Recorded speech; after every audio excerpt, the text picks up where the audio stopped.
একটা দিব্য নারী হয়ে যাবেন, আপনি জ্ঞানে গুণে পরিপূর্ণ হয়ে যাবেন। আরে আপনাকে দর্শন করার জন্য লোক লাইন দেবে, আপনার দুটো কথা শোনার জন্য লোক কান পেতে থাকবে, কিন্তু আপনি তো কথাই বলেন না।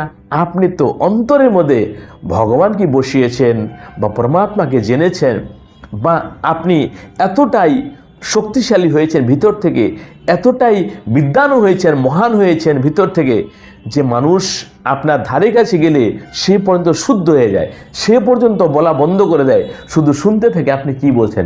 কিন্তু এখন যে আপনি কথা বলছেন, এটা কেউ শুনতে চায় না, লোকে শুনলেই বিরক্তি মনে করে। কেন? ভিতরে কিছু নাই।